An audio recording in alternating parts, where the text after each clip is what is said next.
This is how popular games stop you from leaving.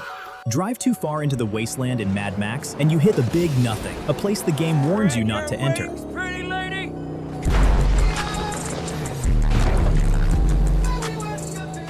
Sail too far in Sea of Thieves, and the ocean turns blood red and begins sinking your ship.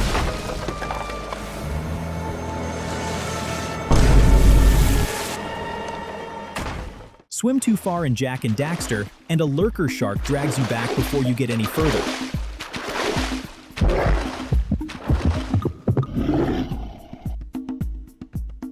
Stray too far off course in Serious Sam 3, and a massive sand whale rises up to remind you exactly where the level ends.